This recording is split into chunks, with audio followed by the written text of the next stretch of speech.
I'm a kid rocking up and down your block with a bottle of scotch and watch lots of crotch. Buy a yacht with a flag saying chillin' the most. Then rock that bitch up and down the coast. Give a toast to the sun, drink with the stars.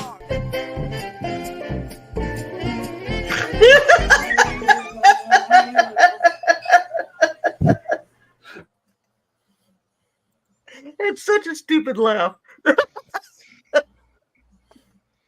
Mr. Havens, how are you tonight? What's up, guys? How you doing?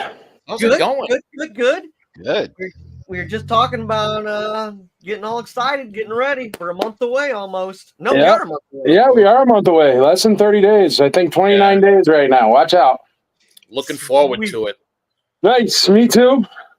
Yeah, we had a party at work today, and I wore my Nashville Wampus ICCC shirt. Nice. All right. That's the, if nobody knows, that's the beer league hockey team we sponsor there. Oh, the Nashville nice. Wampus. And yeah, they came to me and they were like, would you like to sponsor? You what?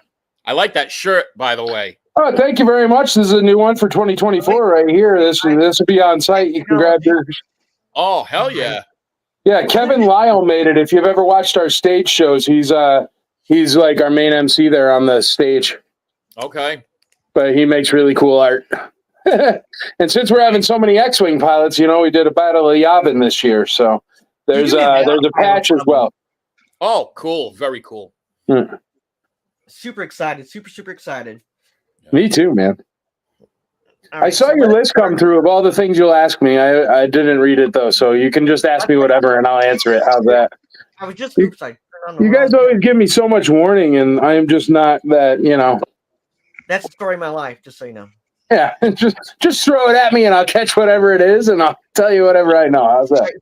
Just, I know we talked about it last time, but just a quick, brief history of ICC. How many years, your first time and all that? A quick history. Yeah, well, we started the actual convention in 2018 was our first convention. Before that, it all started out of Facebook groups. We started off in 2015. I made the first Facebook group. I was collecting Star Wars toys because my wife got me one, and I got back into it after college and once I made a little bit of money. And I was collecting Star Wars toys, and I was just buying the loose figures, and I was ending up with a bunch of Darth Vader cases full of loose figures. So I would give some of them away. I'd do a real close zoom in, and I'd take a picture, and I'd say, who am I? And whoever gets the figure correctly first, I would ship it to them. So they get a free vintage figure complete. And the admins of that page said I was trying to steal people's addresses so I could rob their collections. And so I said, you know what, forget you guys, I'll start my own group. And that was the IC. So the first two stand for Imperial Commissary. So this came from the IC. The IC accounts for more buying, selling, and trading of authentic vintage Star Wars items than anywhere else in the world now. It's completely free. You just have to follow the rules, you know, no fakes, no repro, no cussing out your fellow members, no drama, no hassle. You know, we're all adults. And when we were playing toys as kids, pretty much the rules of the IC are, if you were at a sleepover when you were young and you were playing toys together with your friends, right? And somebody's mom would walk down with some Rice Krispie treats. If you would get in trouble doing it right then don't do it on the IC. You know, that's the way it's always been. That's the way the rules go. And it's because we're all trying to escape back to when we were little kids. You know, that's what we're trying to do. So I don't know. When I was like 5 or 6, I wasn't like cussing out people. You know what I mean? Like, so we try to keep it civil. And that civility, for some reason, since it's lacking so much on the internet, it ended up just growing and growing and growing. So eventually, I know you said say it short, but it's like impossible, man. It's been so many years. I just want to be respectful of your time. No worries, dude. So after years, what happened, I think after about a year, I was going up to a Comic-Con up in Lexington. And I was like, hey, I think I'm going to do the first Imperial Commissary meetup ever. We'll all get together, and we got to find a place to go. And there was a member on the IC that owns a comic book shop up there. I wish I could recall the name of it so I could always give him a plug. But we went there. We had Little Caesars Pizza. We watched Revenge of the Jedi, the movie trailer of Revenge of the Jedi on an old school camera that you would have at high school, like the tick, tick, tick, tick, tick, tick, tick, you know, against the wall. And we had Little Caesars Pizza. And for some reason, out of complete blue, Kim Simmons shows up. Kim Simmons, if you guys don't know, he's the man who shot Skywalker. He took all the pictures for the box art and stuff, all the way up through the Hasbro takeover of Kenner, of the Star Wars line. So Kim did tons of photos from our childhood, things we remember. But anyway, he showed up, and he's pretty famous in our circle as far as what he's done and what he's created, because he made those scenes too. Like the picture of the Millennium Falcon box, like that's his scene, and his photo. And so he showed up, and he had a bunch of original photos and stuff like that. He was showing them off. Everybody was showing off their toys, and that kind of built this magic, or this story around it, where the next time we did a meetup, there were 35 people. And the next time there were 80. And the next time there were 100. And the next time there were 200, 300, 400, 500. So we hit about 500 people up at Celebration Chicago. It was at the Marriott downtown there, McCormick Place. Yeah. Yep. I was there. And were you there? All right. Yeah. Well, we rented three of the meeting rooms right outside of Celebration. And we threw an IC meetup. And you had to like show your IC on your phone if you were in it to get in. And that was how technical we were back then. But everybody bought, sold, and trade. But it was 500 people, and we were jam-packed in this room, man. If you ever look at pictures of it, it was like we were fitting people in like it was. You ever see the videos of the Japanese subways where they got the guys that are literally like pushing people in? That's what they're doing. But so I went down, and then I was in Tennessee, and I'm like, I'm going to throw the first big meetup down in Tennessee. So I was looking around. I found this place that had a 4,000 square foot room that I could rent. Now I could rent this which is a decent sized room. I could rent this 4,000 square foot room, and I was going to throw the very first Tennessee meetup. As I'm renting it, and in the process of renting it with the lady down at the Williamson County AG Expo Center, she goes, well, you know what? The rodeo is only, like $10,000 more, and it's 178,000 square feet. And I was on the phone with my buddy Mark Ivan, and we were just chatting, and I was like, hey man, she just offered me like 178,000 square feet, and it's only a little bit more money. And he's like, dude, I've known you for 3 years now. He goes, if I know one thing, it's go big or go home. So I said, okay, I'll take it. And I signed on the dotted line. Nobody told me how much it costs to air condition 178,000 square feet. I found that out on the back end. It's like $40,000 a day. But so anyway, had 178,000 square feet, had no idea what to do with it. So what did I do? I went to the community that has grown with me, and I went to the Imperial Commissary. So back to that IC. And I said, hey, I just got a 178,000 square foot rodeo. Does anybody know anything about throwing a convention? Because I don't know. I've thrown good parties in my lifetime. I own a trucking company and a logistics brokerage in real life. But that's my experience. I mean, you come to my 4th of July party, it was off the chain. But like, that's it. That's what I've got. That's my experience. So luckily, one guy came out, and it was Philip Brown, and he goes, hey, man, I run all the conventions for the Rotary Club of America. Massive, right? And he's like, do you need a convention manager? I'm like, seeing as how I don't know what a convention manager is, yes, I really, really need one. So Phil came, and he figures out how to fit 10-foot tables and spots and stuff that I do not have the capacity or the ability to do.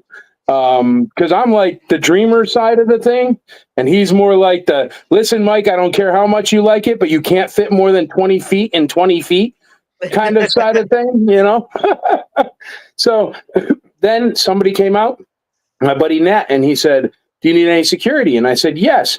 And he's a Boba Fett collector, and he's also an Army Ranger. And then, and more people came along like that, where it's like, our app is made by Jason Knox. He's an absolute sweetheart. He collects vintage Star Wars, and our app is phenomenal. We have no business having an app that good. He just happens to be really good at apps and an IC member. So that's the way this entire thing is built. It's all volunteer. It's all family. It's all tight. Like, you'll be at that convention center, and you'll go into the hotel, and I don't care if it's midnight, you're going to run into hundreds of IC members. This is an IC meetup at its core. The convention and the people and the tons of locals and people from all over the world that come that have never even heard of the Imperial Commissary.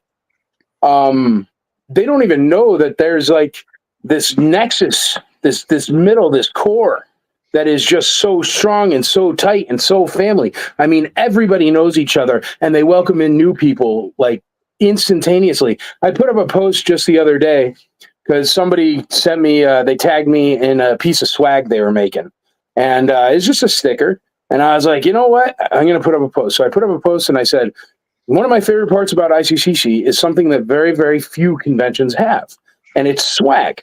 The only way you get swag, what swag is people make really cool stuff that tells you a little bit about them, that has the logo of the convention, and they hand it out to each other for free.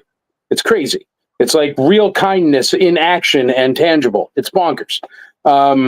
So what they do is they hand out all this swag, but that only happens when you have the core group that comes every year, that wants to win that swag trophy award, that believes in whatever the cause is or whatever the, it's really special. And I've been to so many conventions, and the only one I've ever seen swag at was Celebration, as far as I can remember. Sometimes somebody has a sticker or something, but it's really not like that. And the reason why I came across it is because he did that, and then I looked for a picture, and somebody sent me a picture of their swag haul last year. And man, it's like half a floor. Of like a house. It's like hundreds of pieces of different things. And it's crazy because we have the swag contest every year where people drop off a piece of the swag they created at the convention store. And then whoever wins gets brought up on stage and they get a trophy. And it's like bragging rights for the year. I had the best swag, But that kind of stuff, the room sales, the aerial skywalkers where they do the flying from the trapeze things and the everything, Boon to Eve, all these events and things that take place, they're not me. They're the community that came with me, because this is truly just an IC meetup. We just have members now that have no idea what the Imperial Commissary is, which is kind of neat. I'm a crazy person that put 15 C's in a thing and was like, here. And people picked on it the first few years, but it means Imperial Commissary Collectors Convention. And it's because that's where we're from. Even though we've grown into something where you can come meet Lando or Billy D. Williams or the Emperor or whatever, it's all came from a bunch of nerds showing and telling in a little tiny comic book shop, eating Little Caesars and watching a Revenge of the Jedi trailer on an old school camera. That's why it has that magic. Walt Disney always says something special, or he always said something special. And he said, I always want people to remember it started with a mouse. And I always want people to remember that this started just because people were like, you can't give away free stuff because you're stealing people's addresses. Like, don't let anyone keep you down ever, because they don't know what they're talking about. Just do your best. And look at this shirt. This shirt would have never happened if they weren't jerks to me. If they were just super duper nice and were like, hey, Mike, really nice thing to do, I'd be on that group still, and it'd be massive.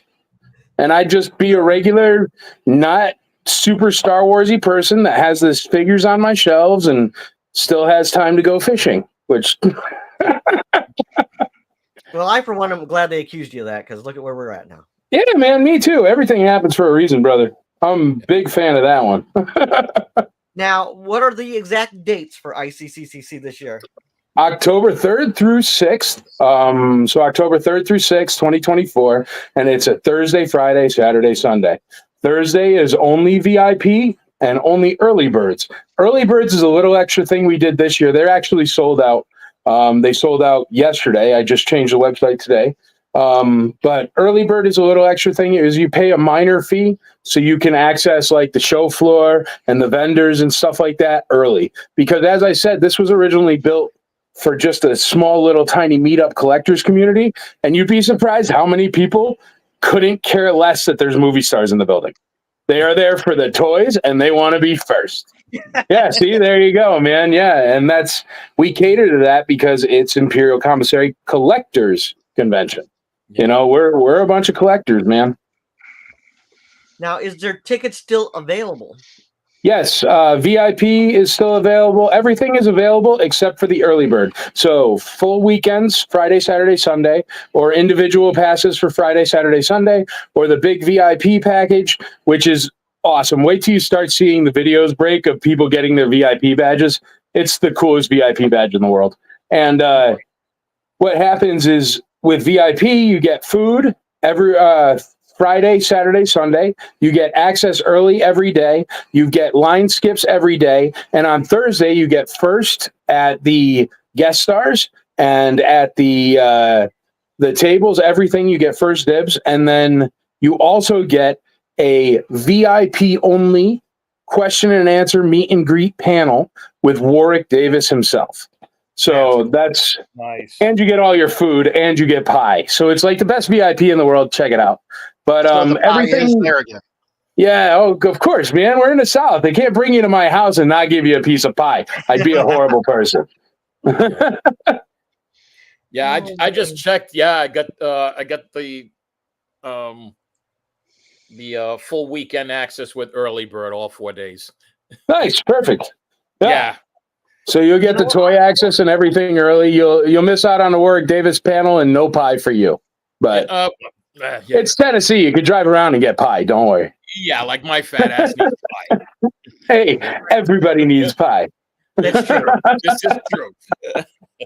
All right, so we talked about that. Well, Thursday, you just touched on Thursday. So Thursday is for VIP and early bird, correct? Yeah, correct. All right. So what happens on Friday? Friday is the main event. It's a regular con day, full day. All the guest stars are there every single day. The only one who's not is Billy D. Williams, and he's only there Friday, Saturday, Sunday. He's just not there Thursday because it's a half day anyway. Okay. But yeah, Friday is a full-fledged con. There's you'll see eventually. Grab the app if you go to your App Store or your Google Play Store and you just download. It's ICCCON, so ICC Con. But you could search it, and if you grab it, it gets updated all the time. And it'll send you, if you turn in, yeah, perfect. If you turn on push notifications, it'll send you like Billy D. Williams panel starting in 10 minutes, like things like that throughout the show.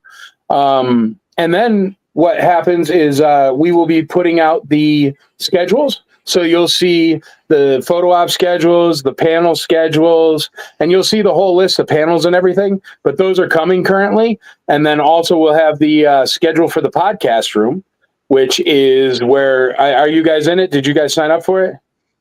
Oh, I did not know. Okay, well, next year. But then you get on the podcast stage and you can record with some of the guest stars and stuff. So it gives podcasts the ability to record on site with a legit, like, really nice. And that's just the kind of things we do. And then Friday, Saturday, Sunday, that's what's going on. I actually just released. We always like to do weird things because we're not just some Comic-Con. So I got this really awesome laser tag thing. It's what is it called? Adventures by Torchlight, if you ever want to look it up. But it's like really high-end laser tag, so we're going to even have that on site. But I just announced that today. Cool. But we always like to do things that are totally out of the realm of what a Comic-Con should do. Just because it's a party, man. It's a party. That's what it is. We got live music. Oh, go ahead. Yeah. I have to do this real quick though because it's No, you're good. I've been blabbing away. Go nuts.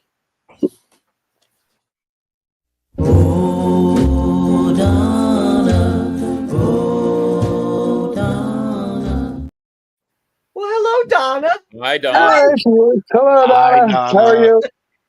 I'm good. Donna keeps us all in line. Donna's gonna have her hands full down in ICCC because she's our babysitter. Sure enough. Right? The Donna? easiest way for you. Yes, You full-time what? job.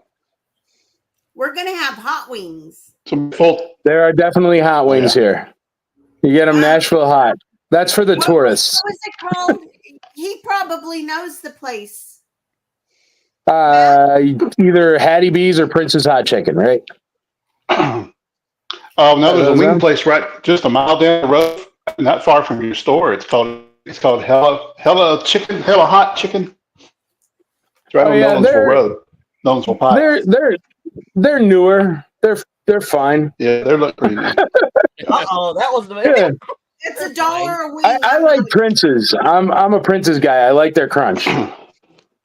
Yeah, Prince's is hard to beat. Prince's and Hattie B's are the crown jewels of Nashville for hot wings. Well, that's why I figured that would be the one because yeah. It's crazy that Nashville hot chicken, man. Everybody loves it. We were up in Canada at this show up there. It was a meetup for the Ontario Star Wars Collectors Club, and I was at a Tim Hortons, and they had Nashville hot chicken on the menu in Canada. I was like, that's bonkers. It's everywhere. Yeah, it's up. Yeah, it's all over now. Yeah.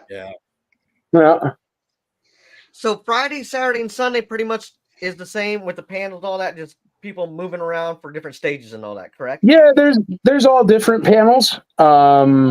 So it depends on which panel you want to see. Like I think like Billy D is on Saturday.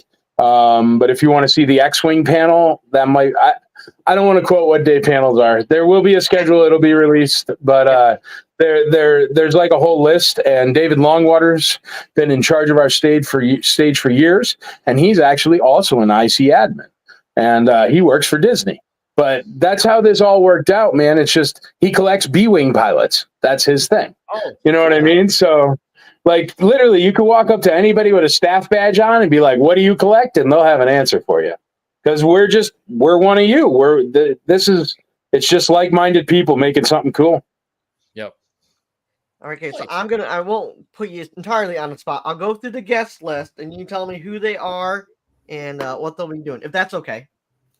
Oh, yeah, go ahead. All right. I believe it's in alphabetical order, I think. So, Aiden Cook. 2 tubes from Rogue One and like a million other things. He's been in like Doctor Who, and I hate to just say only the Star Wars thing that I wanted to meet them for, but that's probably the answer you're going to get at me. You're speaking of Star Wars people, so that's all good. Yeah, so he'll be all right. He's 2 tubes, so he looks awesome. Yeah. Right. And a bunch of other stuff in Star Wars, actually. Amy Allen. Amy Allen is son of a gun, man.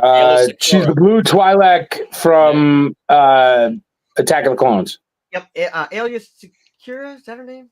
Yeah, see, you can even read it, and it's a hard one. I think it's Alias Sakura. I didn't even read it. Oh, does it say on there? It might. It should somewhere. Oh, does it not? I don't. It's Attack of the Clones: Revenge of the Sith. It says. All right. All right. Angus McGinnis, if I said that right. He's gold leader, but also he's like super famous from Vikings. If you watch Vikings, he's like huge in that. He was also in, I think, Judge Dredd. He was one of the judges. So that's gonna be cool. Anthony Forrest. Anthony Forrest is pretty cool, man. We always like to get somebody that's that you want to meet, but he is literally the move along stormtrooper. So when Obi-Wan and Luke are talking to the stormtrooper, and he's like, move along, that one. So that's Anthony Forrest. Yeah. All right. Billy D. Williams. I think everybody. Lando Calrissian, Harvey Dent, Billy D. Williams, Colt 45. Yep. Billy Martinez.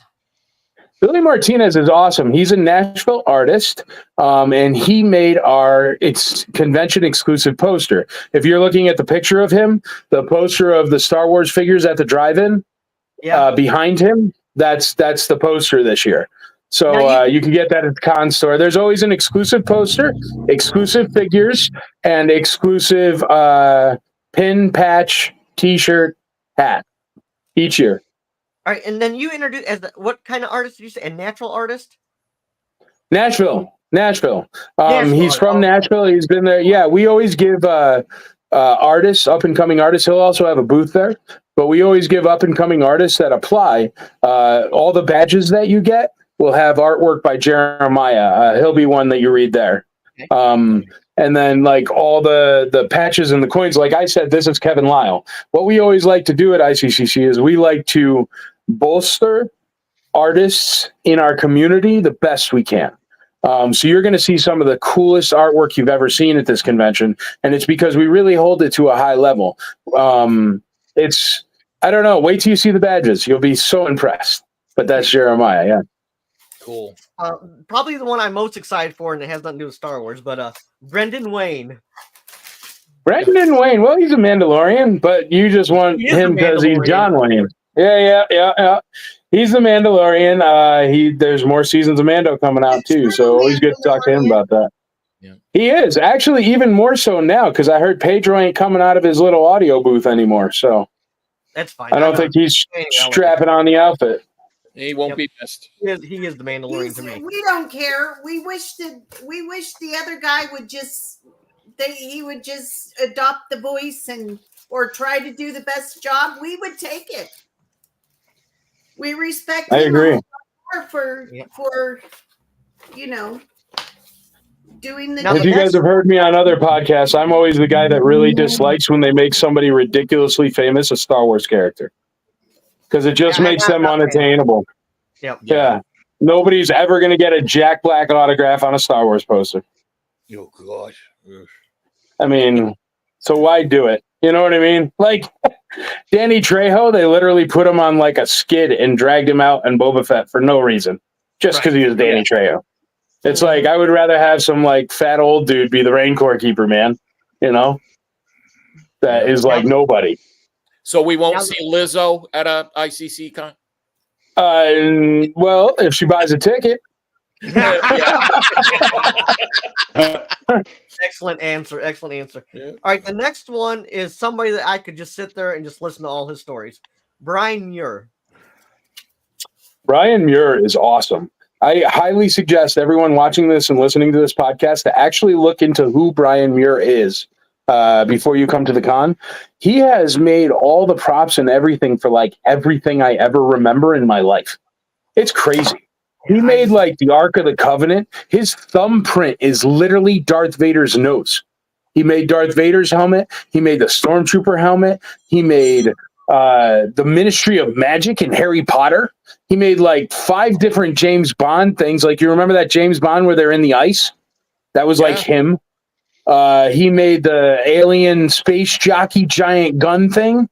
That's him. It's crazy. The Ark of the Covenant is him. What else? He made like Kroll's house. You got to check out Brian Muir, man. Go to his website. Even you could click onto his website from the IC posts. So if you go to icnashville.com and look at the posts, you can click to his website. And he has this whole list down the side. And it's like 1,000 movies, all ones you know. And he made like the coolest props in them. It's crazy. I know. I'd love to listen to him. Like, it's enough that he just like made Darth Vader's helmet, which is the most iconic helmet in the history of helmets. Yeah, exactly. Wow. All right. Chris Bartlett. Chris Bartlett is pretty much like everything nowadays. Chris Bartlett is C-3PO, like 15 other droids. He's been an Imperial gunner. He was that dude that played the flute when they were calling the land speeder for Mandalorian. He is the utility, shove him in an outfit that there's no way a human being could fit into ever, guy for Lucasfilm. So definitely check him out. He's super awesome and he's super nice, man. Cool. I'm sure people are wound up about this. Chris Parsons. Chris Parsons, man. Well, he's Forlom or Zuckus if you're a vintage Kenner collector. But yeah, man, we really strive to try to get people that have action figures because we're originally the Imperial Commissary Collectors Convention. The Imperial Commissary is about action figures. So yeah, bring your Forloms, man. Get them signed by Mr. Parsons for sure. Nice. All right. Well, we want to talk about him because we'll see him a lot. David Longwater. David Longwater, where are you pulling from? David Longwater is the MC, right? On the app? Yeah. I was like, because you're going in a different order than I know, but I always work on the website. Jason Knox makes the app, as I said. Okay, I'm going you're fine. David Longwater is the MC. He does a lot of the interviews and runs the stage for us at ICCCon. Excellent. Dennis Lawson. Dennis Lawson is the best pilot in the galaxy ever, bar none by far. Actually, if you look at that graphic of Dennis Lawson, you see that X-Wing on it? Yeah. That's my actual X-Wing. And if you look on the side, it's he's got an AT-AT, he's got 2 Death Stars, and a bunch of TIE fighters, because he is the only pilot to ever have taken down an AT-AT and 2 Death Stars. He is the Yes, best sir. pilot in the galaxy by far, but he's Wedge Antilles. We all know him from Wedge Antilles from 4 Star Wars movies and 1,000 Rogue Squadron books. Yeah. I'm excited. If you ever read the old Rogue Squadrons, you know. Uh-huh. Yeah. Love to All right, read. the man with the best hair in Star Wars, Dermot Crowley. That's right, General Crix Madine. Oh. It was actually funny because when I was doing up his picture, he's like super duper famous for other things that have nothing to do with Star Wars. But in our community, we're all super jealous of him because he has just such phenomenal hair. And he was the bad guy that turned good guy. But he's even come up in Rebels and stuff. He is, well, I don't, you know, like he's been crucial, but also he has this. I don't know. It's almost a cult classic, I could call General Madine. Like, there's people that only collect General Madine. He has the tri-logo carded figure from the vintage set that's like worth $25,000. Like, General Madine is no joke. And it's funny because you have to be a collector. You have to be a nerd to even be aware of who General Madine is. He is much more famous for being like, he's the cop in the show Luther. And he's like a whole bunch of other things. But all I know is he's General Madine, and that is awesome. Nice. Freddie Toman, I'm guessing. Freddie Toman is actually awesome, dude. He, you know, the ATST, the vintage ATST? Yep. He is the Kenner sculptor who made that. He also made the artwork for the, you know, the snow base with the cardboard back, the Rebel Hoth Rebel base. But he made tons of toys for Kenner. He's a Kenner toy designer. But he also made, you remember the cartoon Batman in the 90s? Like those toys? Oh, Yeah, that's him. He made those toys, dude. He is like the head actual sculptor designer guy for those toy lines. Strawberry Shortcake was him. He did Arnie the Aardvark, if you're a million years old. He did a whole bunch of different stuff. I'm trying to think. Jurassic Park toys. He did a ton of the Jurassic Park toys. But yeah, we like to bring in designers and artists and stuff like that from the original vintage toys. So you can meet, you know, the Freddie Muirs of the world who made that 90s Batman line, dude. You know what I mean?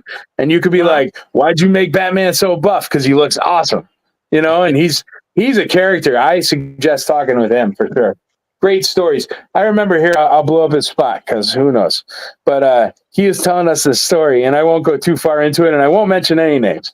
But he was telling me a story where there was like this big meeting at Kenner, but their boss, who is also somebody else who happens to be coming, their boss was in a meeting with these people, right? And their boss was out of town, the actual boss over the sculptors and stuff.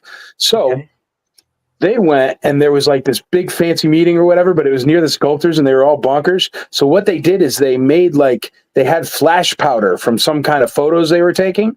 And so they filled an easy bake oven with it and put it in the conference room where they were going to have this meeting and just plugged it in.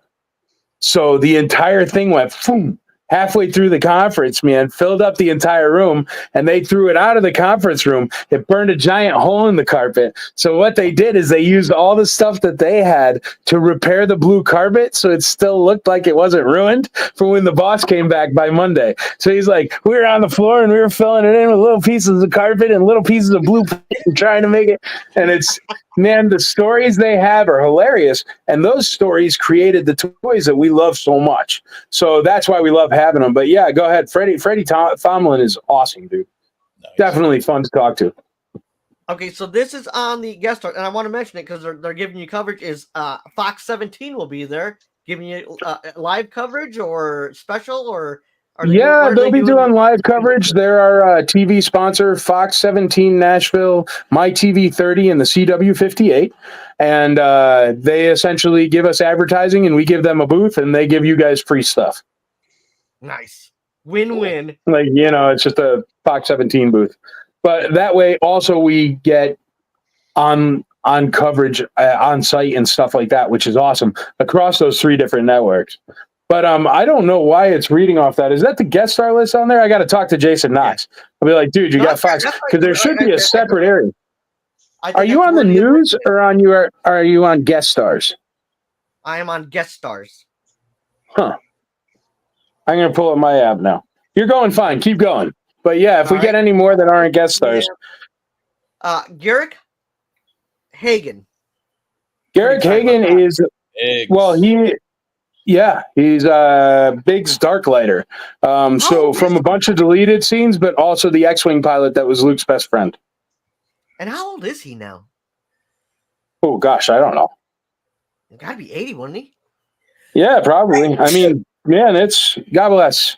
Bless People are we're shoot, man, I'm 43. I used to be 18 at one point.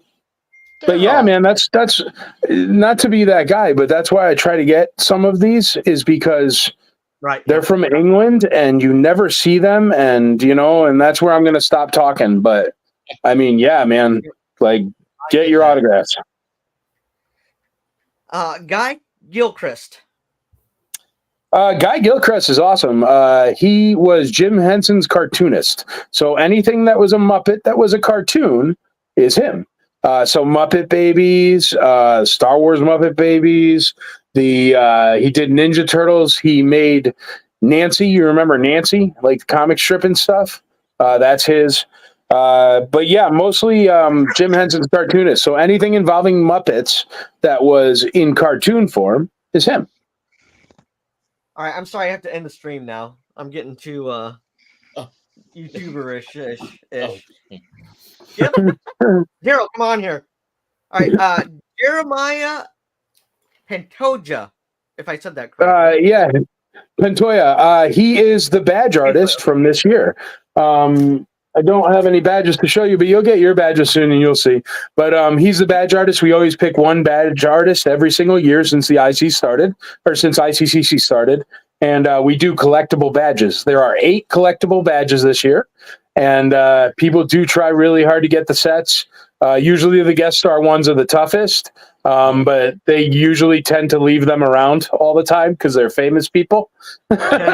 So people do end up with them, man, but they tend to have a premium at the end of the show. Nice. Jim Swearingen. Jim Swearingen is the entire reason why we have Star Wars toys. I'll tell you a little quick story about Jim Swearingen. Besides being the creator for like the X-Wing and for the Kenner X-Wing and 12-inch Boba Fett and a bunch of different toy designs, what happened is the script for Star Wars ended up on Bernie Loomis's desk. Jim Swearingen was the head of the something department, or I can't remember off the top of my head, but he happened to be in that office when the script for Star Wars went into the garbage. He asked Bernie Loomis if he could have it because he was always a sci-fi fan. And Bernie Loomis said yes. Jim took it home and he went to Bernie Loomis, who is the owner of Kenner. He went to him the next day, slapped it down on his desk and said, "We have to make this toy line. It is going to be the biggest thing ever." Wow. And that was in a garbage can until Jim Swearingen. And he has a million other stories and he created many of the toys we absolutely love. But Jim Swearingen, without him, I mean, Kenner was the last stop for George Lucas. He tried everybody else, and everybody was like, "You're nuts." And so, yeah, definitely meet Jim Swearingen, get an X-Wing signed by him, and just hear some of the stories, man, because, yeah, we were a garbage can away. We were one nerd away, but Jim Swearingen happened to be a sci-fi nerd and was like, "Can I read it?" You know what I mean? Nice. So, yeah, that's why we have everything. He also invented the what was it, the paper, the early bird, the early bird thing. Yeah, the mail away thing, which is like totally changed toy designing and marketing and everything since the dawn of time. Like now, shoot, man, look at HasLab. HasLab would not exist without Jim Swearingen a million years ago. You know what I mean? I would like later on. I would like your thoughts on HasLab, or another time. I would like Yeah. your thoughts on it. Sure, I'll talk to you about it. I'm still waiting on my Ghost, and Rebels ended like 8 years ago. So, Oh my. but I bought it because I'm that guy. But go ahead. Yeah. I'm going to tangent. John Morton. John Morton, he played Boba Fett and all the Empire Strikes Back stuff on Bespin. But also he's more important for Dak. He's Dak. So the snowspeeder pilot behind Luke, I feel like I could take on the whole Empire myself. That guy is John Moran. I didn't know that's the same guy. Nice. Yeah. Kim Simmons. Kim Simmons is awesome. He's the guy who showed up at the first IC meetup, but he took the pictures for the box art for, you know how you flip over a vintage card or even a 90s Power of the Force 2 card, and on the back it says collect them all with a picture of all the figures? Those pictures are Kim Simmons. The picture on the front of the cover art is Kim Simmons. The picture on the front of all the boxes from like 1978 or something like that, all the way up through 1996 are Kim Simmons. He would set up those vehicles and those figures and take a picture, and that would be the pictures. He also took all the pictures for Kroger ice cream for like 20 years, and like ice cream's delicious, so I figure I'll throw that in there. But I guarantee you guys have box art in your rooms right now that he created. Yeah, I still have an original Snowspeeder box upstairs. There you go. Yeah. I'm not a big celebrity like woo guy or whatever, but I am excited for this guy, Mark Thompson. Mark Thompson. Now he is a voice actor who is actually super famous for like 1 million Pokemons and Squirtles or whatever. I don't know, right? But he is also the original voice of Grand Admiral Thrawn. He is, if you read The Heirs to the Empire or anything like that, he is the one that does the audiobooks for Timothy Zahn. So when you hear Thrawn's perfect voice, or you call the ICCC phone number and get the voicemail, please don't blow up my phone. Really? But, well, yeah, go ahead. But you can if you want. I'll just turn it off tonight. Everybody goes to voicemail tonight. But if you call, he did the voicemail. So that is Grand Admiral Thrawn saying, thank you for calling ICCC. But I can't do it, obviously. But yeah, give it a call, man. Go ahead. Or whenever, but yeah. All right, yeah. I'm gonna butcher this all up. Oh, she's the hardest one. Michonne. Yeah, everybody gets to it. She's Aura Singh. The thing is she very, very seldom signs, and the reason why is because she's like a famous model, and only did that because it happened to be like they were walking by her job and was like, "Hey, can you do this for today?"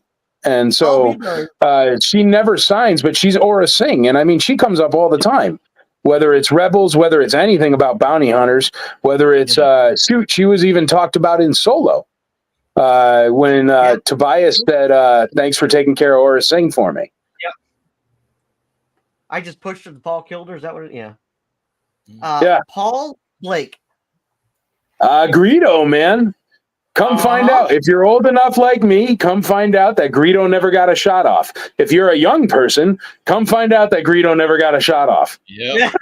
On shot first. Another man that I would just like to hear his stories, Ron Rudat. Ron Rudat. Ron Rudat is awesome, dude. He is, you're right. He's he was the designer for like every single G.I. Joe throughout the 80s. So you know how like the card art on G.I. Joe has like the G.I. Joe guy coming out of the fire? That's all Ron Rudat's work. What was it? Dusty something. I'm not a G.I. Joe guy, unfortunately, but Dusty was him. Like if you look on the back of the card, it's actually his picture. Nice. And then what else? The Cobra insignia. Ron Rudat drew the Cobra insignia. That's his. But he literally created the concept artwork. So the design of every single vintage G.I. Joe figure from straight arms through like 93 or something. Nice. Yeah. All right, the next one I'm going to skip because we're going to say that at the end because I know you have a lot to say about him. Steven Ratajkowski. Radajak. He's a tough one to say. He is the one who created our custom figures for this year. So our custom figures this year, they're the Imperial dogs, and actually it ties in really well to Ron Rudat. And somebody asked early on about custom figures. Look at there. I hope he's still watching. Yeah, Commander Chris, if you're still there, yes, people do sell customs. Steve will vend customs, but each year we get a custom figure designer to create the convention exclusive for ICCC. So they are actually very, very, very limited. We only do 50 of each, and they're extremely rare. They end up being sold for more money at the room sales because they sell out so quick. But this year, it is following the theme of Reservoir Dogs. The movie. So it's Imperial Dogs, and it's Darth Vader is Mr. Black, the Stormtrooper is Mr. White, and Boba Fett is Mr. Pink.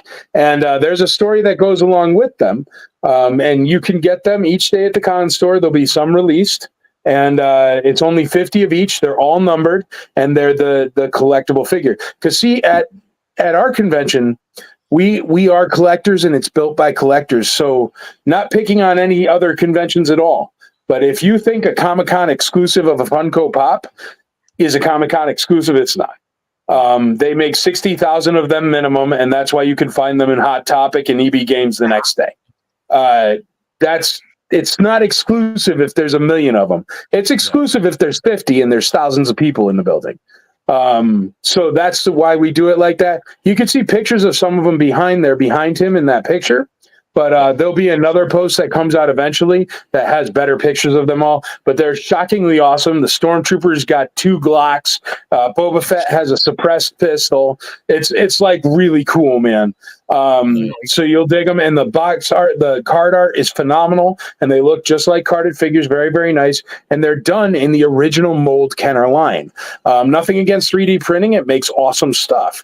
But these are 5 points of articulation, literally molded from rubber. They are legit. And then what we have is we have one custom exclusive that you can only pre-order at the con store. And this custom exclusive, we'll have a prototype there that you can look at. But this custom exclusive is 100% designed, created, drawn. The artwork is done by Ron Rudat himself. Nice. And Steven has created his artwork into a figure we're going to be selling, and Ron is going to be signing them. So it is literally the first vintage G.I. Joe / Star Wars crossover figure ever designed by the guy who made all the good G.I. Joes.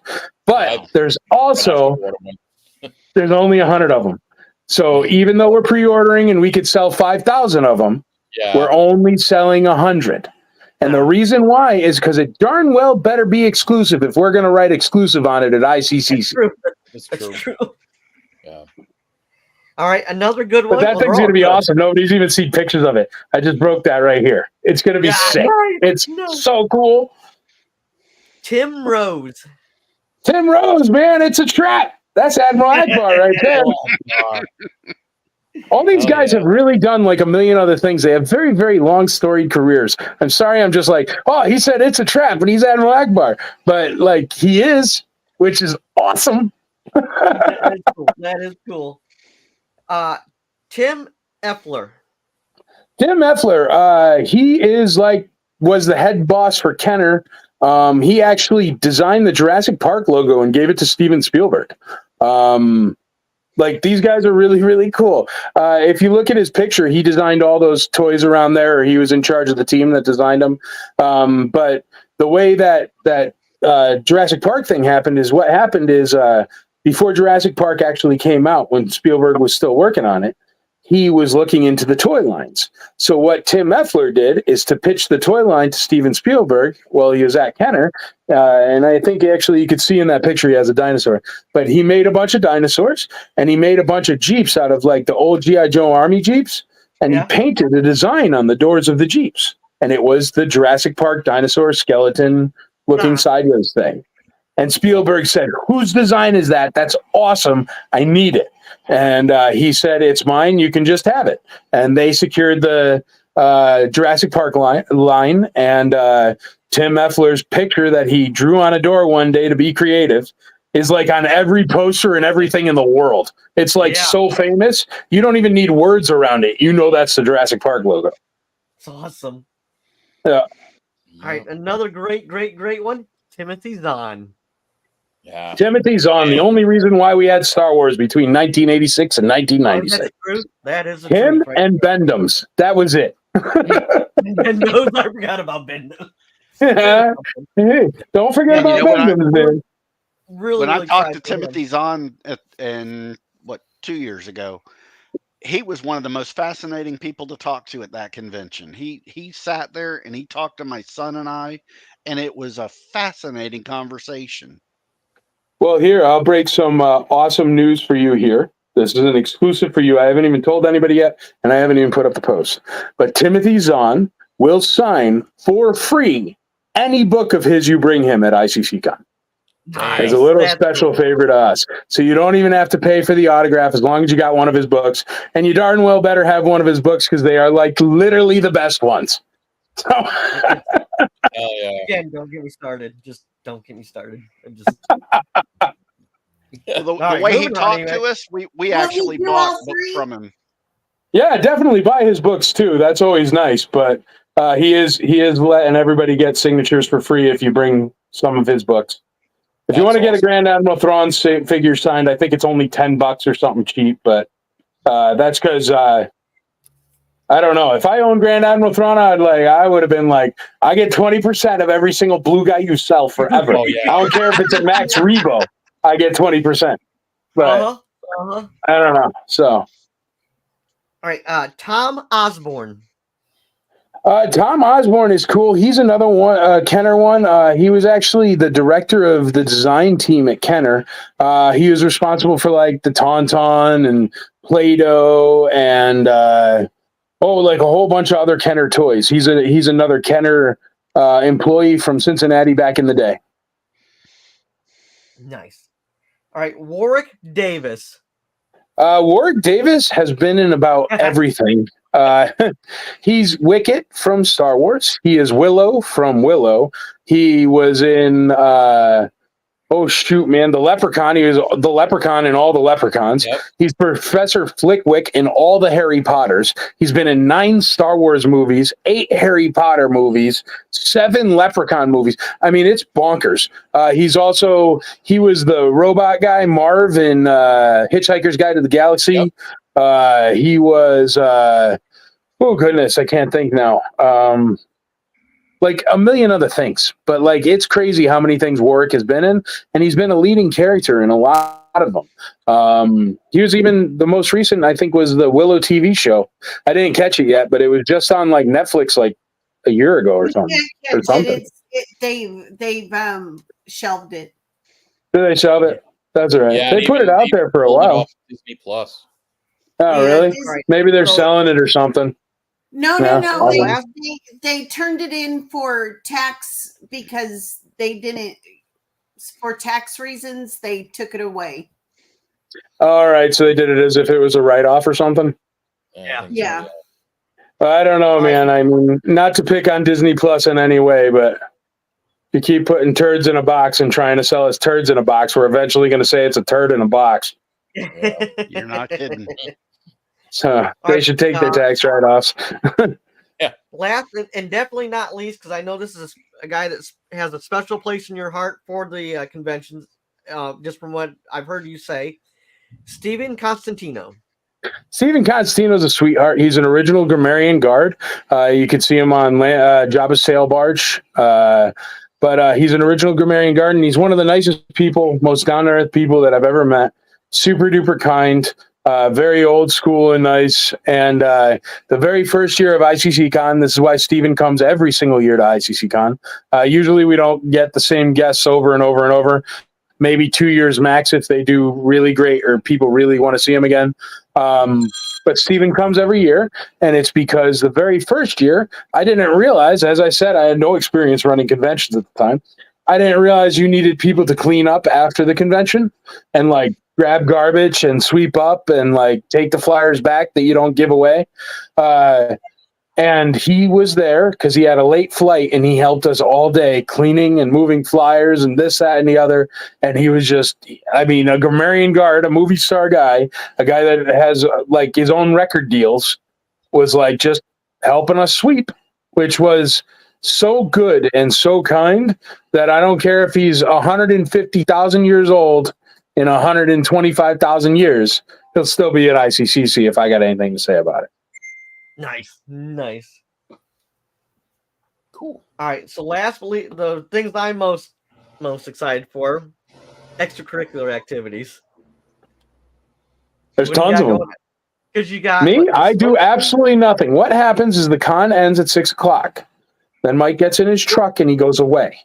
And then Well, you I mean, maniacs stay up all night and do crazy things. That's what happens. That's probably true. But I'm saying because you, the Skywalker walkers or something like that. Yeah. Like What things like happens that. is during the day, the aerial skywalkers are there in the courtyard, and they will be doing Cirque du Soleil type things. Yeah. On Saturday night, they will be hosting a burlesque show, but I'll already be gone at 6 p.m. It's got nothing to do with me. But it's awesome, and you'll love it. Yeah, but I let them use the space for what they want to use the space for. It is not rated X or rated R or anything, but I wouldn't bring a 10-year-old. But also there's a bar, so like you don't bring a 10-year-old to the bar. You know what I mean? Like there's places and things, but I got nothing to do with it. But yes, Saturday night, it'll be a good time. Friday night, we have Boonta Eve, which is the guys that they do like a whole bunch of other conventions as well. But they throw a party, like a karaoke party. They bring in a couple guest stars. Like they got the guy who made the Razor Crest. And they actually have the lady who did with Amy Allen. She did all the makeup. She's a makeup artist for Lucasfilm. But they're coming, and then they do a karaoke night where everybody just does karaoke and whatnot, and it's a party, and that's Boonta Eve. And they have a bunch of other activities and stuff that go on, but that has nothing to do with me. I just provide the space. Did you hear that, Donna? Karaoke. I'm looking at you, Donna. Everybody's looking at you. Okay. I expect you to do karaoke. No, you don't want this to sing. Oh, I think we do. Oh, look at you enough drinks in there. Yeah. There's The best also part of live karaoke bands is on bad site. singers. You'll hear them during the day. Oh, I'm sorry. Go ahead. No, I'm saying the best part of karaoke is the bad singers and the good singers. In between. Oh, we yeah, don't for care. sure. Yeah, we don't want to care about the in between. We want the bad and the good. Well, we'll have to get Coach started on the Bahama Mamas early, and maybe Oh, he'll yeah. participate. Oh yeah. Well, that's the other thing. This is Nashville, Tennessee. So be aware. I think the hotel bar is open till 1 a.m. or 2 a.m. or something. Downtown, the bars are open till 4 a.m. So, but also be aware this is the South and this is Nashville, Tennessee. If you pour a drink with a half a shot of liquor in it, you're going to get fired and they're going to close your bar. So if you go downtown or something and you're trying to bar crawl, because lots of people like to do that, be aware that all the drinks are 3 times or 4 times as strong as you're used to. Just because this is Nashville. We're a bunch of cowboys, man. We'll put as much as we can in a cup. All right. So, is there anything else that I didn't bring up that you would like to just Yeah. share with us? I don't know, man. There's room sales. Room sales is another event at night. Room What sales. happens I forgot about is, room sales. yeah, room sales is crazy, dude. But that has nothing to do with me either. But I allow it to happen, and I warn the hotel that at 9 p.m. on Friday night, the floodgates open and all these collectors come out of the woodwork, and they come out of their hotel rooms or open up their hotel rooms, and they have all their toys, and they buy, sell, and trade all night long. I was walking by one room a couple years ago, and they were playing poker, but for vintage Star Wars figures. Which was cool. They had a whole poker table, but they all come down to the lobby. And then when you go into the elevators, you'll see on the elevator, they put up a sheet of paper, and then they all have different room numbers. And each one of those rooms is selling toys, or they have different things going on in each one of those rooms. So it's really crazy. And it is an all night event. By the time you hit Sunday, you're pretty exhausted. Because we all get together, and the best way I can describe it is it's essentially a sleepover with your best friends from grade school for 4 days. That's awesome. Yeah. Nice. That is awesome. Yeah, I can't wait. I know last time, or I think it was on another, you mentioned they do have the hotel restaurant. They may open up another one. Have you heard any more about that or no? There is a hotel restaurant. It's there. For the nighttime, it's very, very good food. I am working on something else. What the plan is currently, but it's not going to be the plan in like 3 days. But they have like kiosks and stuff they set up for lunches and stuff. But I'm working on something that's separate that should work out, and I'm this close, but I don't announce things until I can promise them. Absolutely. EBN, just to let you know, and stop by, but EBN, we are going to have wings. We're bringing wings in. Out Don't tell me this. Don't tell me this. No. It's off the record, just because here, I'll just tell you exactly why, and then you guys can talk about it whenever, just not me. It's a 4-star hotel, so if you bring in a sandwich, they would tend to get mad at me if I knew about it. Now, gotcha. It's also a 4-star hotel, so whatever the hell you bring in, if you're bringing it in, it's got nothing to do with me. Okay. Do you know what I mean? So it totally works out, but plausible deniability for me. But yes, have a great time. You'll love it. But I don't know about it. That's why I leave at 6 o'clock, because then it's a hotel. You know what I mean? You can get a pizza at a hotel, right? Yeah. I can't get the pizza at the hotel. I'm renting the whole hotel. You know what I mean? There's rules for me. I get not you. for you. You're the attendees. Do whatever you want. All right. Does anybody got questions for Michael while we have him? Unless you got to get going. No. Go ahead. I mean, yeah, whenever, but no rush if there's questions. Did you ever think it would, like, the convention would like get this big? No, dude.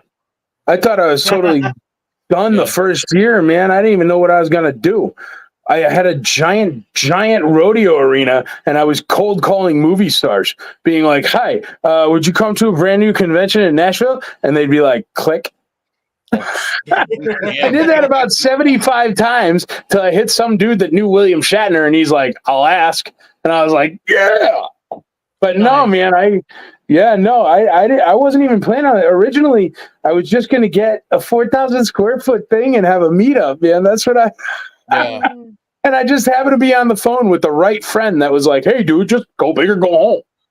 And I mean, dude, if they would have told me about the air conditioning costs, I wouldn't have done this. It was bonkers getting sideswiped with the air conditioning bill at the end of that thing. Damn. But no, man, I never thought it would be this big. I never thought the Imperial Commissary would be this big. I would never thought anything would be. That's why what we're doing, and we're going to be announcing this as well, but we're going to have a live auction on site for charity, and it's going to be the brand new charity, which is IC for Life. We have our paperwork in and everything like that. Website is built, but it's not live yet. But what it's going to do is it is going to provide a couple things. It's going to, in my stead, if I kick the bucket, to be just cold about it, it'll have people that'll be able to continue this forever, because it's built way bigger than me. It's not just me anymore. You know what I mean? But it needs to be somebody still has to swipe their Amex, if you know what I mean. You know, and so I'm trying to make that a foundation to do that. And the way we're going to raise money for that foundation is we are going to offer to the collector community the ability to purchase a membership, just like $20 a month. And what it does is, in the event that you pass away, we handle your collection, sell everything, get top dollar for your family by doing an in memorial auction. And then they donate back 20% of whatever sells. So they'll get top dollar instead of getting ripped off on eBay. It's cheaper than selling on eBay because there's no tax because it's a nonprofit. And also there's no 13.5% because it's not eBay. And there's no 4% because it's not PayPal. And then what ends up happening is, so for less than they could actually sell it for on their own, where they're not going to get top dollar, we're going to sell it for top dollar, get their family more money, and then they can give back the tax deductible donation of the 20% of whatever that is, or whatever they feel like giving. And that will in turn pay for everything I have paid for the past 10 years. So that way, if I kick the bucket, it'll just keep going like Disney World. Nice. So cool. That is. That's awesome. Coming along. But no, did I ever think that? No. Did I ever think I was going to be building a nonprofit charity just in case I died so Star Wars people could still have somewhere to go once a year? Like, no, it has never crossed my mind when I was like drinking a beer in college, man. That's amazing what you've done. It's really something. Thanks, brother. Well, it's the help of the community, man. It's guys like you and podcasts like you that talk about it and tell their friends and bring chicken wings places and stuff like that that really makes that community grow and build. And I absolutely love it, man. It's really special to be a part of it. It really is. There's a gentleman that's going to be hanging with us that did sets for Mandalorian. He's going to be hanging out with us. So very cool. But that's what happens. Yeah, people bring people, and that just it grows it more and more. But you guys know you did your meetups, and they get so big now. It's you guys are going to be starting your own con soon, yeah? Not me. Watch, it happens. It just snowballs, and somehow you're rolling down a hill in a snowball. I just started people liking my YouTube channel and subscribing. There you go. You never know, man. You never know. I like it how it is. I don't want to. I like it how it is now. Yeah, I used to say that when I was giving away free extra figures I had because I had no use for them. I was like, "This is really fun. It's super nice," and then people could get a figure. Yeah. I don't know, dude. It's crazy. Like my life is so filled with this now. It's crazy. Because like it used to be just like I have a trucking company and art galleries in real life. I don't do anything involving Star Wars for what pays my bills at all. Yeah. And that's why this is like it's crazy. It's crazy. But I love it, man. I get to literally talk about Star Wars every single day of my life. It's like what I dreamed of ever since I was little. Mm-hmm. I've got no complaints. I have ridden Rise of the Resistance with Ian McDermott, the Emperor himself. And like, awesome. Dude, what do you know what I mean? I'm a legit nerd. Awesome. I was shoulder to shoulder with him. It was bonkers. Yeah, that's because you tell that story because you took care of him, didn't you? Yeah, and actually, it was super awesome. Like he came out here to this show, and we go crazy on security, so they were super safe with him. And like I remember, like one of the security guys was checking the app or whatever, and he was like, "What's that dot?" And he's like, "Oh, that's the follow car." And Ian was like, and I could even call him Ian. How bonkers that? But he was like, "Oh, that's the." What do you mean the follow car? So they pull over and they got like 4 dudes in a car behind his van with like, that are decked out. And because they're serious guys, these guys, they're like special forces and snipers and whatnot, Homeland Security, all the big ones. And so they had a follow car. He thought it was so cool. And then he would be like, "Oh, can I have this? Or can we do this?" And he's like, "You know what? It might be nice to see Elvis." So I was like, "All right, no problem." And Elvis, it's 3 hours each way, man. And like, it's a terrible trip. I've been like 3 times. That's enough for my lifetime. Elvis is super duper duper awesome, but it is like a 3,000 square house in Memphis. That's what it is. It's, and but we went, right? And it was so cool, man. We were driving down there and we stopped at a gas station, right? And it was just in some random place. And he came in and he like bought a tuna sandwich from like a gas station and like split it with his agent in the back seat, like as cool as could be, like $1.99 tuna sandwich from a gas station. You know what I mean? And he was awesome. And we went down. And the thing is I called Graceland and I worked my magic because I'm good at talking. Like in talking to people and being like, "Hey, the Emperor of the Universe wants to see Elvis's place, but people bother him when he's around. So do you think maybe we could get a special private tour?" And they were all about it. So they let us in Graceland at 6:00. So I went to Graceland with the Emperor. I got pictures like in front of like Elvis's all his gold records with just the Emperor. It's crazy. Wow. So we went there, and then on the way back, I was like, "Well, what do you guys want for dinner? You want a steak or something? Can I take you? There's a really nice steakhouse over here." And he goes, "You know what I would like?"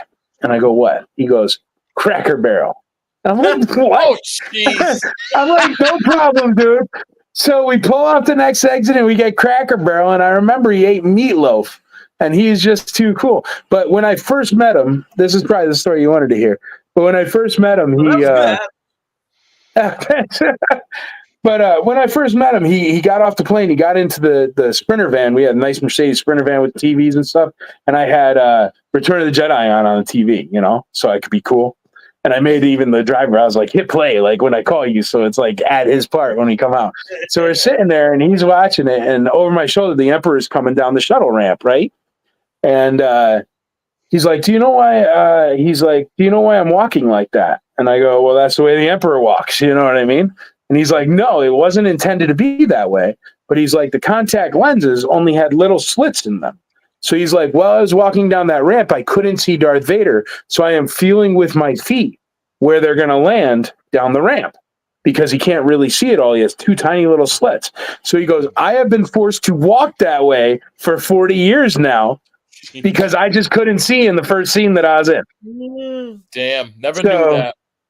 Dude, he even told one story. He was on stage and he was like, you know how cool the chair is and that spins around on the Death Star in Return of the Jedi, right? Yeah. And he goes, it was this big motorized chair and it was all this. And he's like, but it broke and it never worked. So in order to make that chair spin, he goes, underneath my cloak, my little tiny feet are going like this. And he's like, and nobody knows it. But so yes, the Emperor's chair movement is all his little toes. But because of that, we became friends and cool, and I became really good friends with his agent, who's his buddy. And we went out to Anaheim for Celebration. And even Celebration, I'm not knocking them at all. I go and I enjoy it. But their security, he had to go take a picture with the 501st, and it was across Celebration. And they didn't have any security to move him. Well, I happen to be at Celebration, and the thing is since all of us are nerds that work for ICCC, so were a bunch of my security. So my security detail just went, and we went back there and took care of everything, and they got him over to the 501st thing for his picture and all this. So we were talking to him, and he was like, well, what are you guys doing? And I'm like, well, why don't we take you out to dinner? And we took him to Texas Day, Brazil. I don't know if you've ever been to a Texas Day, Brazil, but it's where they flip over, you go and they have a bunch of different meats. It's an Argentinian steakhouse. So they bring you a bunch of different meats and you got this little card that if it's green, they keep bringing you meat. If you flip it over and it's red, they stop bringing you meat. So they were just laughing their face off because they've never seen something like that, you know, and they're bringing them tons of meat and they're so happy. So he then goes and he goes, well, hey, Mike, I have a couple extra badges for the Star Wars night at Galaxy's Edge. And I'm like, really? So he hooked up my wife and I with, and they were like triangle, like half metal badges. They were sick. And so we went into Galaxy's Edge with the Emperor, Stuart, and we met Amy Allen, who's Aya Sakura, and her kids, because they hung out with us too, which is a total trip, right? But so we got to like skip all the lines for Rise of the Resistance. We went into the Ula's Cantina. I went viral on TikTok for like half a second because we were walking out of the cantina and everybody's like, woo, you know, because it's the Emperor. And he turned around and he gave him the, zzz, you know, and the whole place went nuts. But my giant 6'8" human being near a guy that's like maybe 5'10". So I'm in like every single TikTok video, millions of hits. It's crazy. And but what happened, funny thing, we went, right? And Disney's taking us around, and it was cool. And Disney's taking us around, but it's like the VIP guy or whatever. And he's like, I have to go get your wristbands so you can skip for Rise of the Resistance. And I'm like, okay. So what he did is he like walked us into Galaxy's Edge, and it's me, my wife, the Emperor of Galaxy's Edge, and Aya Sakura.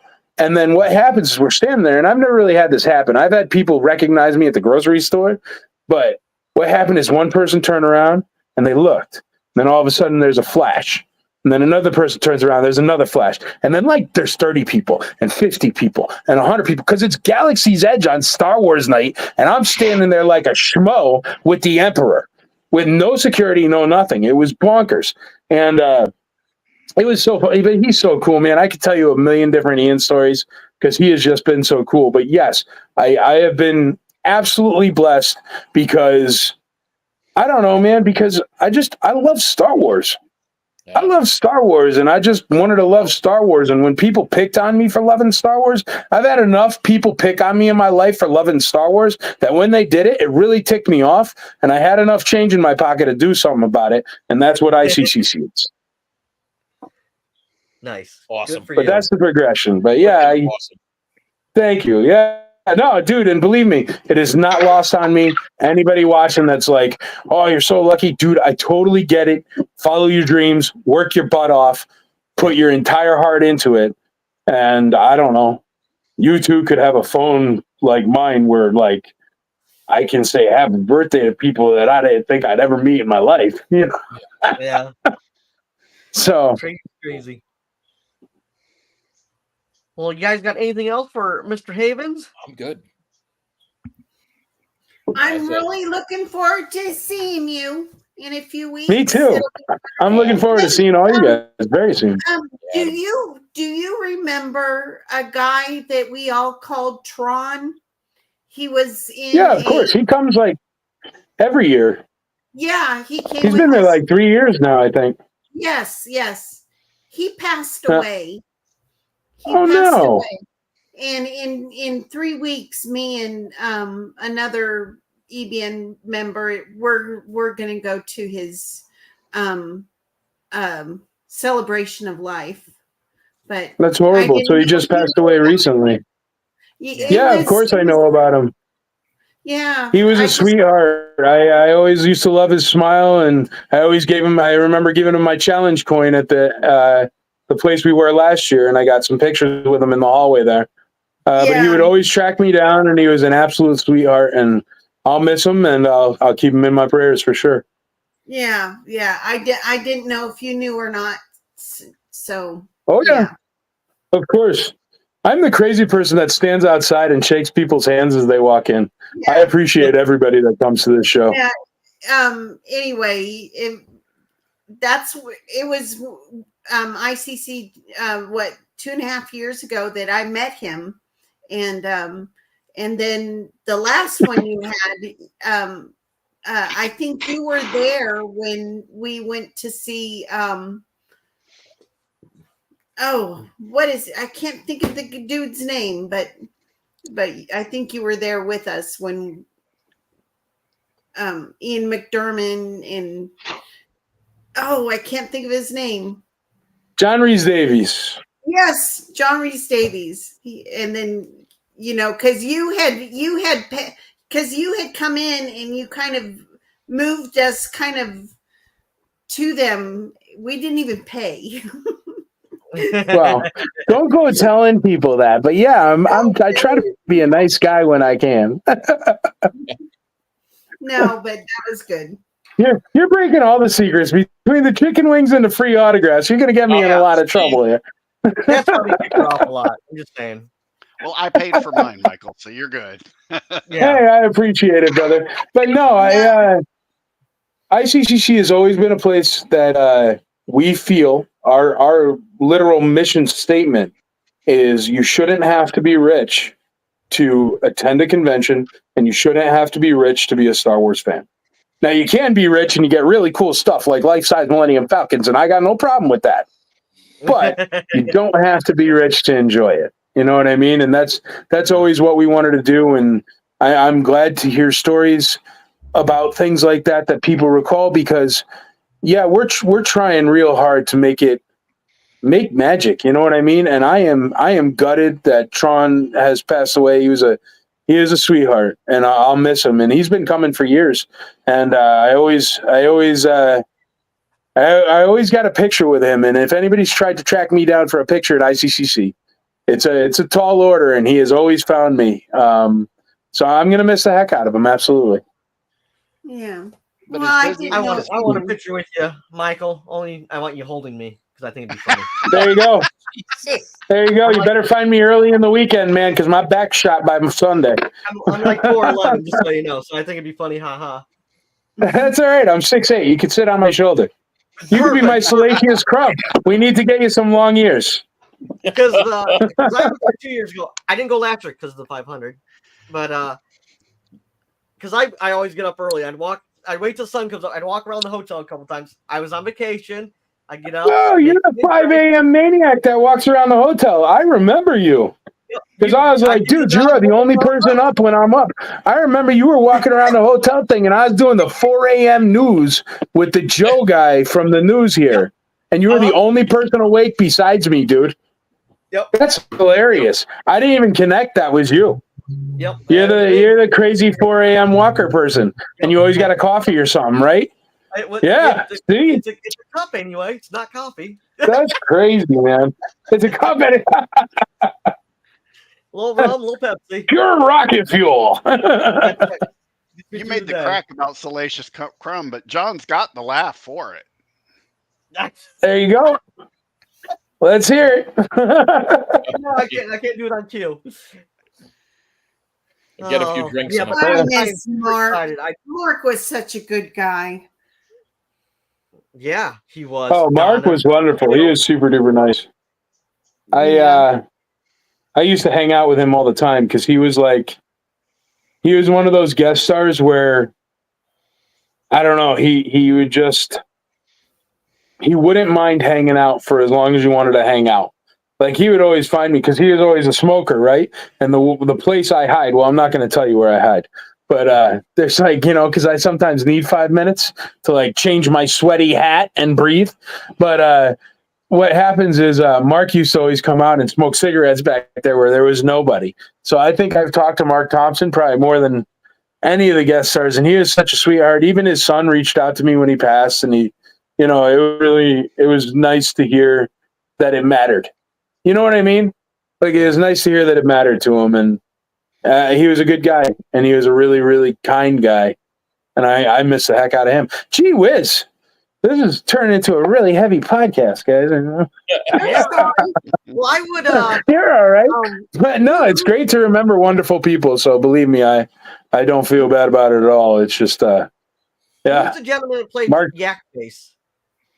Yak, Sean Crawford. Sean Crawford's awesome. He's been 3 years though. So that's why we didn't bring him back this year. Yeah, we eat he is great, man. Well, I got a convention promoter of the year in 2022 in Las Vegas. It was I got this big Super Bowl ring, and the guy from Bruce Almighty, where the monkeys flew out of his butt, he gave me the Super Bowl ring. It was totally somewhat legit. It was awesome. No, but I thought people were playing a prank on me, right? Because I go out to Vegas once a year with friends and whatnot, and I figured somebody was playing a prank because I got an email. And it said, "You've been inducted into the Hall of Honor. This is the awards ceremony. It's in Las Vegas at blah, blah, blah hotel at this time on this day." So I thought it was a scam as I'm in a suit with my wife in a nice dress and heels and whatnot, going up an escalator to this supposed award I'm getting for being, because the thing is, I didn't realize at the time, we were the first convention ever to come back after COVID happened. So all of the things we instituted ended up being standard for conventions. So it technically was super crazy groundbreaking, but all it was a crazy guy like me going, "I'm sick and tired of being stuck at home. COVID's garbage. We can stay 6 feet away from each other. Let's just do it. And let's get, I own more hand sanitizer electric machines than anybody in the world. If you ever need them, they spit out the sanitizer. They hold 40 gallons. They run on D batteries. They're awesome.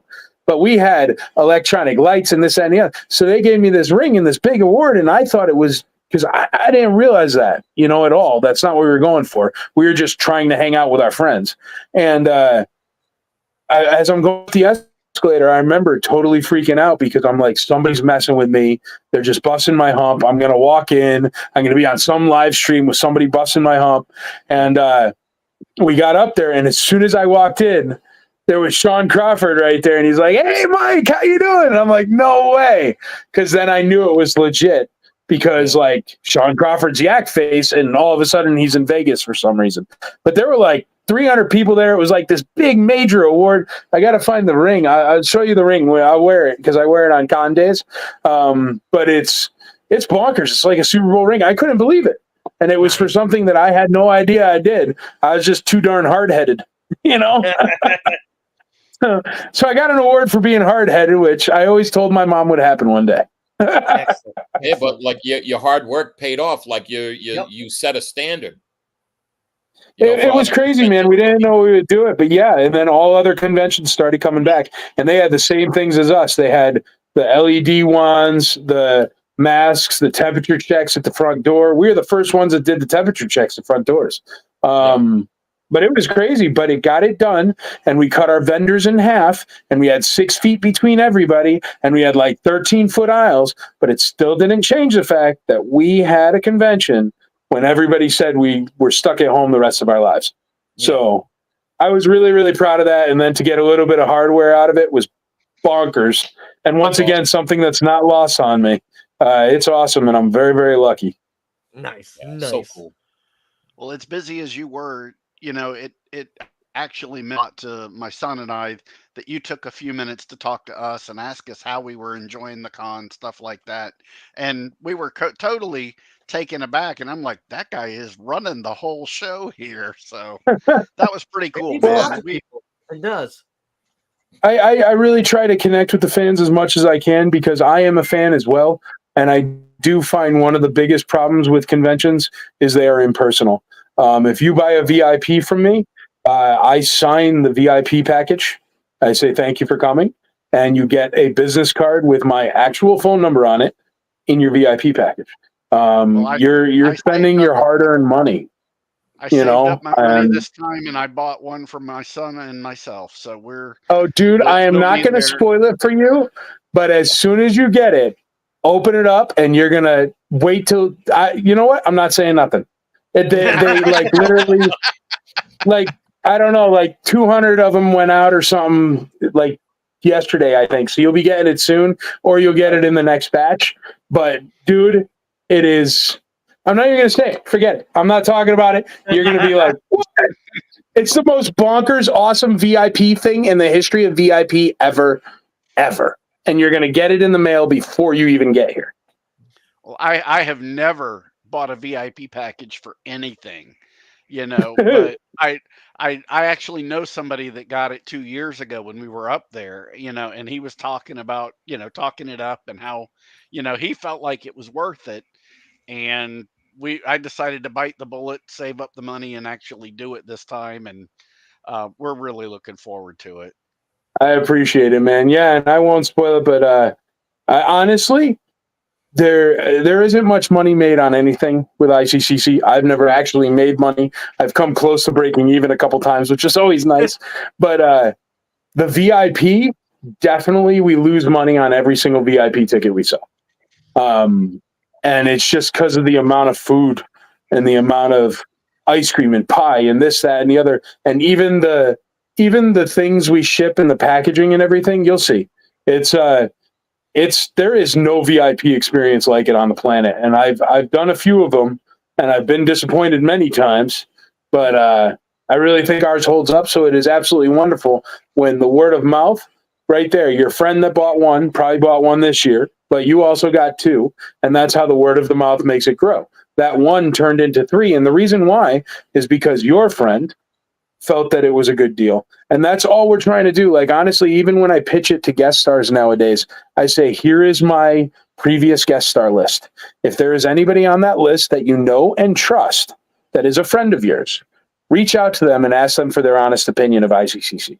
And the reason why I say that is because I could pitch you something that I create all day long and tell you how wonderful it is. But when somebody that has no skin in the game, doesn't have any money coming in from it, doesn't work on it 364 other days of the year, tells you the truth about it, or tells you to come, or tells you to go, it's the best endorsement I could ever wish for. So yeah, man, I hope you dig it, and I hope you tell your friends, and I will always try to make time for everybody that wants to have time and take a picture or, have a chat or whatever. I absolutely love the fans that come to this thing. This thing is for collectors, by collectors. There is no corporation. So I am so appreciative for every single human being that walks through that door. And it's without you, I couldn't do what I do. Well, I could do it, but if nobody came, I'd be totally broke like the day after, and my life would be ruined. So I do appreciate you guys coming, because I got to pay for everything on the front end. Yeah. So if you didn't show up, I'd be totally ruined. Well, the funny thing is I'm not even a collector. I have a few things here and there. I'm coming to see these people that are on the panel with us. That was. Oh yeah, well, dude, you get your own Warwick Davis panel there. Well, so. I bought the picture and autograph from him anyways. So nice. Yeah, no, VIP is great for the guest stars too, because our VIP, unlike VIPs everywhere else, the only people in the VIP line, or the only people with VIP skips, are VIPs. Because I noticed I was in a VIP line at one of the major conventions, and there were about 200,000 different badges that didn't say VIP on them in front of me, and it drove me nuts. Oh wow. Do I need donations? Not yet. When IC for Life starts, sure. Then you can donate to it and stuff like that. We will have a live auction on site where if you're a vendor or something, you can donate some items. But it's going to be that's just starting. But no, I don't want to take anybody's money unless you're buying some. Buy a ticket or whatever you want, but buy a T-shirt, buy a hat. But no money until there's a real nonprofit and it does this for this thing. And no, I don't want nothing from nobody. Your presence is my present. How's that? Cool. Very cool. Well, anything else? Anybody else got anything for Mr. Havens? I'm good. This has been a very cool broadcast. Now, I do have one question. It's your how's your stress level the closer it gets, or is it just kind of mellow out and you're like, well, this is what it is. This is how we got it set up, and let's go have fun. I've always been really, really good with high level stress. It's kind of what I do. It's what I feed off of. I feel that I become better at it the more I have things piled on me. For example, well, the thing is in my real life, I own a trucking company and a logistics brokerage. That's my real job that actually pays the bills, keeps the lights on, and throws money into this never-ending fire pit that is a convention. But what I do is I move Learjet fuselages and Harley Davidsons and Chrysler parts. I mean, if you think throwing a convention that's a month away is worrisome, it's a lot more worrisome when an entire plant's going to be shut down with all union workers that are still going to get paid because your XYZ widget that goes in a transmission for every single Chrysler is still in New York and it's got to get 4,000 miles across the United States. You know what I mean? Like, this is, no, man. I mean, unless my hair light's on fire and I have to do the con, it's not really even nearly the most stressful thing I do on a regular basis. But yeah, it's stressful. It's bonkers.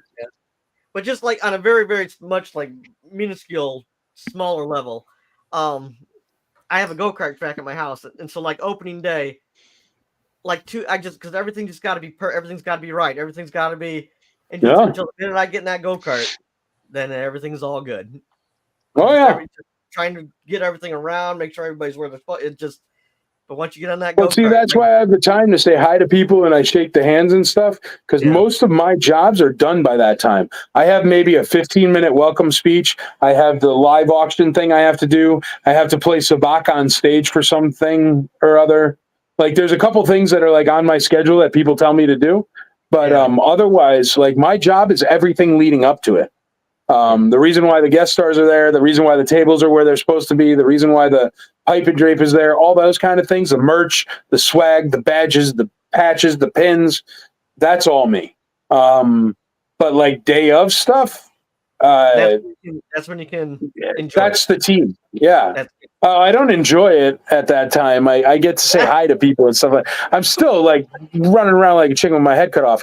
But you know what? It's the best way I could explain it. Okay. It's the bobsled after you've already done the push start and it's already going down the hill. Like, by the time the convention starts, all I'm doing is holding on, driving the bobsled down the hill. You know what I mean? There's no way to stop it. There is no way to fix anything. You just got to pray the wheel don't fall off kind of deal, you know? Like, I was watching Cool Runnings yesterday, so it's in my head. I don't know. Oh, jeez. But that's a great movie, man. Thinking Cool Runnings, man. Good movie. But they get up at the end, they pick up that bobsled, and they walk across that finish line, and it's beautiful. Yeah. So when I see you at the con, I'll just say, "Hey, Michael, you dead, man?"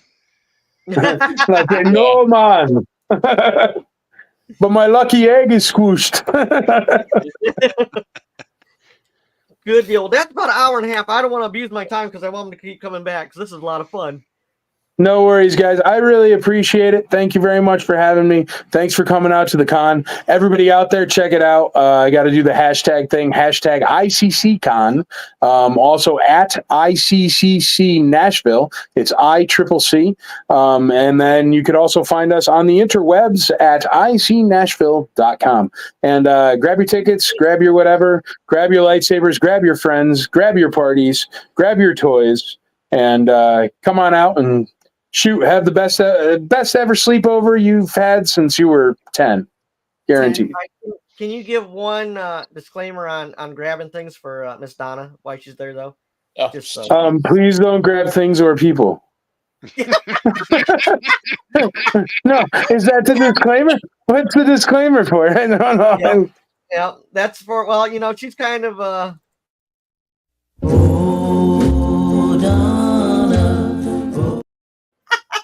The thing is, man, is I really like that kind of music, so like I could sing that whole song. I knew a girl, Donna was her name. Yeah, what's up? Let's do some karaoke, guys. Yeah, Karaoke I'm night. good at doing Sinatra. I can do Sinatra really good.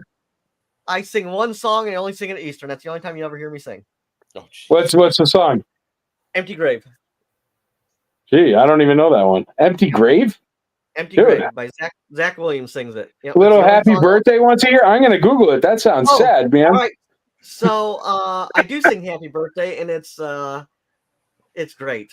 It's there you great. go. See? All right. I like it.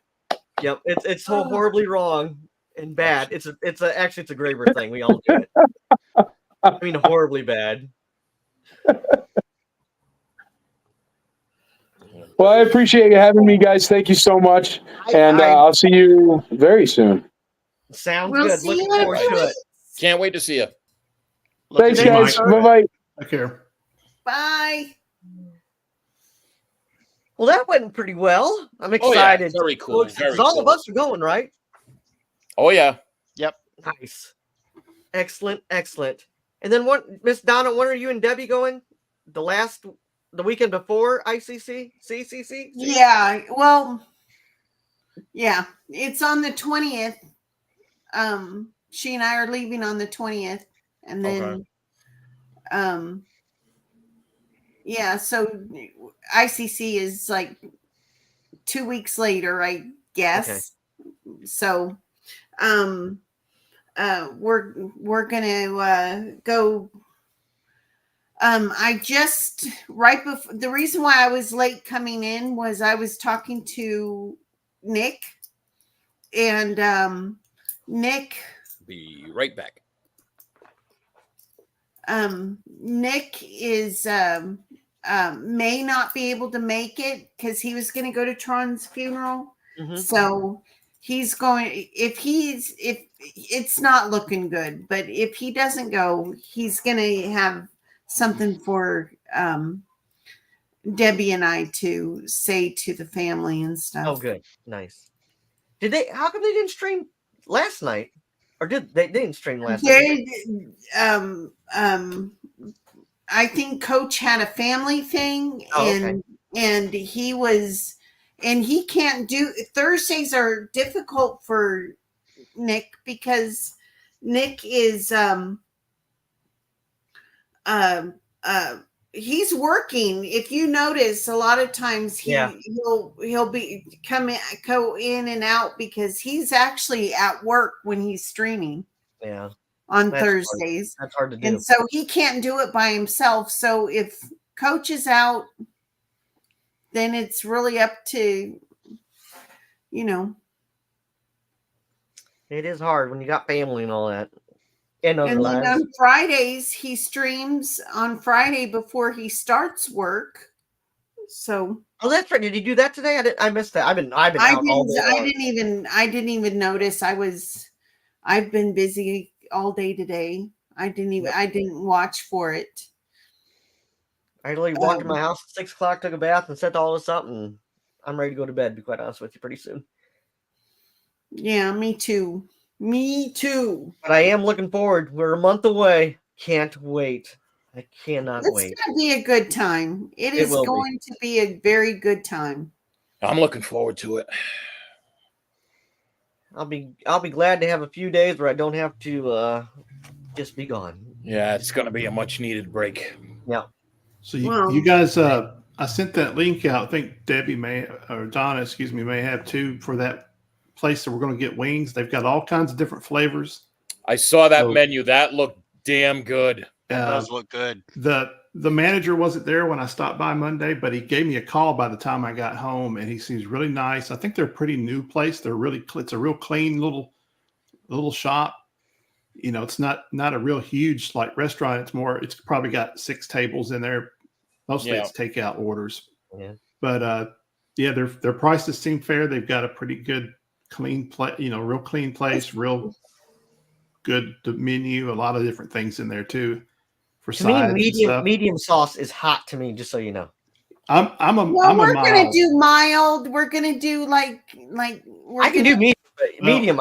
We're gonna that garlic one. There's like a garlic butter one, and then there's we're gonna do different flavors, and depending on how many people about a couple weeks before, and it sounds like we're gonna get away with just a little over $1 a wing.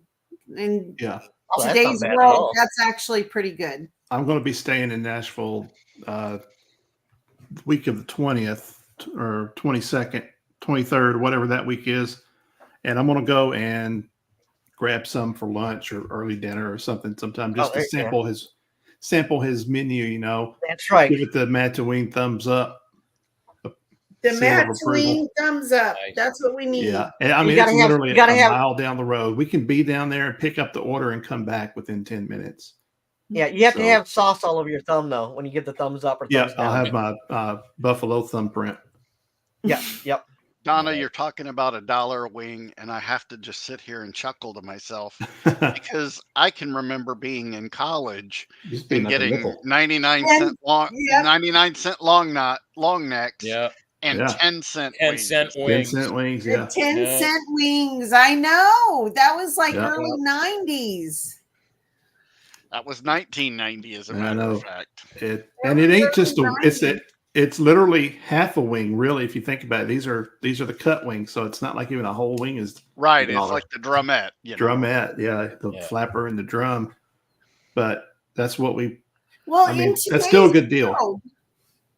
I think it's a good deal. In today's world. Yeah. So we'll have all that. I think Donna said they've got plates, and we'll have paper towels and wet wipes and whatever, all that stuff. And some people will be bringing their own drinks, I imagine.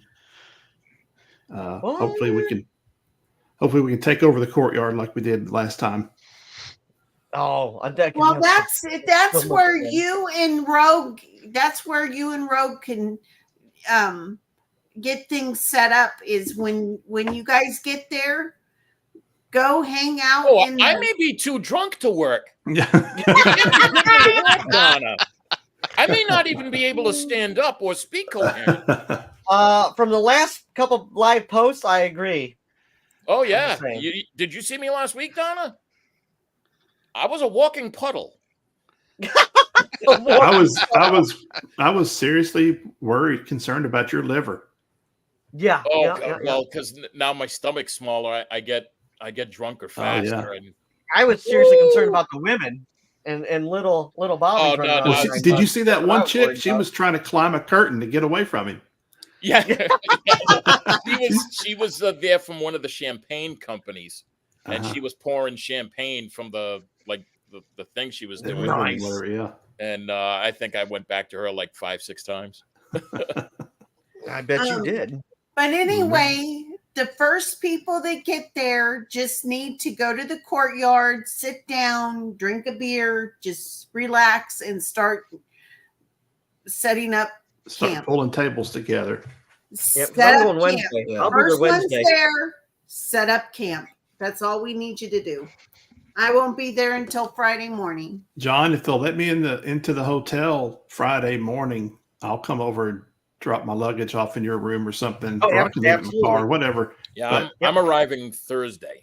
Okay. Yeah, I'll be in town Thursday night. as well. down the street at a different hotel, but I'm going to come over and socialize if I can get in. Yep, Should be able to. absolutely. Absolutely. Awesome. Cool. All right, well, I'm going to call it. I'm going to go downstairs and I'm going to bed.